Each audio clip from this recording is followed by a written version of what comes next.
Is it possible, I wonder, to analyse Trump's foreign policy approach, the complex dynamics, the conversations with world leaders, including Vladimir Putin and Zelensky, uh, the, the, the, the implications for global security are immense, particularly regarding Ukraine, and Trump's controversial and often enigmatic diplomatic engagements once again come into the spotlight as he converses with world leaders following, apparently 70 world leaders following his electoral victory.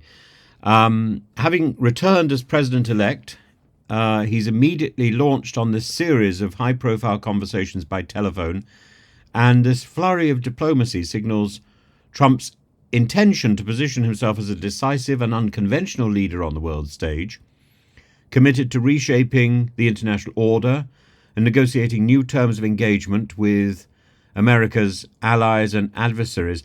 The nuances of Trump's call with President Putin are interesting. The news is just coming out. Apparently, Trump has urged him not to escalate the war.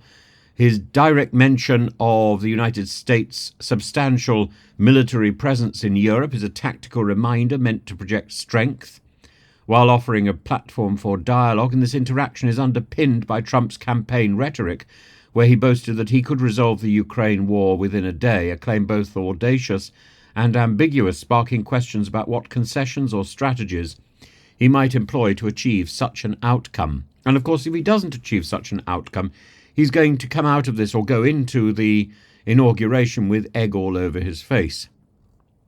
Of course, he could end up blaming others for his own failure.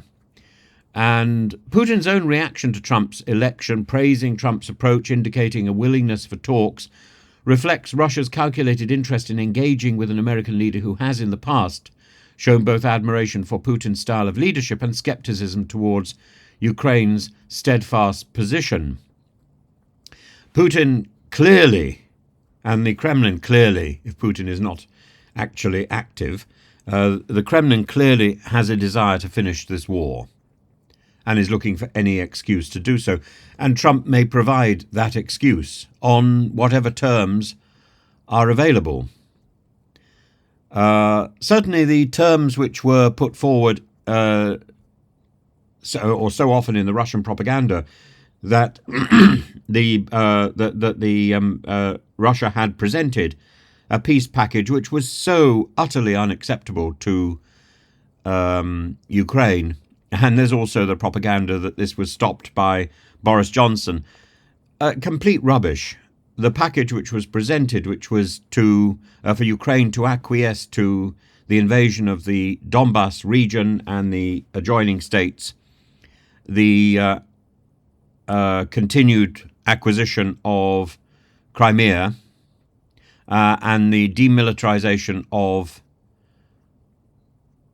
Ukraine, effectively dependent on Russia's whim, and the removal of President Zelensky, this would never have been acceptable.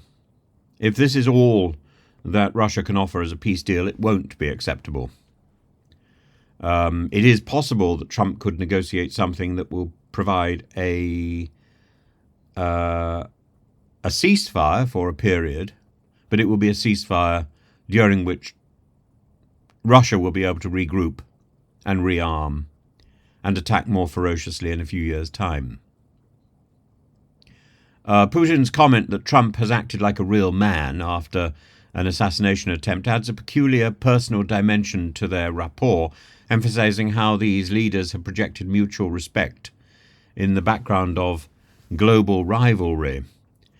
And Trump's conversation with Ukrainian President Zelensky described the call as excellent, yet faces profound anxiety about US foreign aid under Trump's leadership, and Trump's hints at curbing support for Kyiv threaten to upend the consistent, albeit challenged, Western backing that Ukraine has so far received. For Zelensky, maintaining robust ties with the US remains essential as he battles to secure European support and resist any pressure to cede territory to Moscow.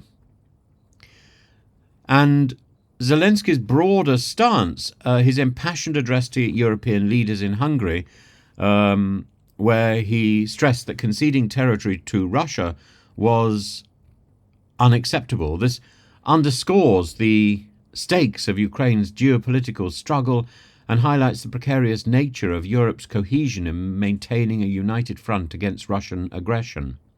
With Trump's return, there is a palpable tension between Kyiv's desire for continued support and the uncertainty of Trump's potential policy pivots. Trump's relationship with some of these authoritarian figures, notably Putin and Kim Jong-un, Bob Woodward's claim that Trump and Putin may have spoken up to 7 times during Biden's presidency, an assertion that casts a shadow, and denied by Putin, of course, that casts a shadow of Trump's diplomatic priorities and fuels speculation about his alignment with leaders whose values seem to conflict with democratic norms. His admiration for strongmen, like a North Korean leader, reinforces this perception and raises questions about how he would handle international crises involving power imbalances and human rights considerations. Trump's approach for global stability, his willingness to hold direct conversations with world leaders, is, of course, commendable, including adversaries. It can be seen, however, as a double-edged sword, potentially opening avenues for resolution, but also sowing unpredictability among his allies. And the prospect of Trump negotiating directly with Putin while simultaneously raising concerns about continued US aid to Ukraine signals a potential shift that could reshape alliances and recalibrate the West's response to Russia's expansionism. His engagements with Putin and Zelensky illustrate a return to his signature direct style to foreign policy. Not necessarily a bad thing, not necessarily a good thing, of course. The bravado, the risk-taking, the emphasis on a personal rapport over traditional alliances. And while Trump promises bold solutions, the details of these strategies remain opaque, creating both anticipation and trepidation in global capitals. His tenure promises to redefine, for better or worse, the contours of American diplomatic influence and the very fabric of global relationships. And I think people have reason to worry, and I'm sure there's a flurry of trying to get as much information as possible about his telephone conversation with President Putin. Not very much is leaking out so far.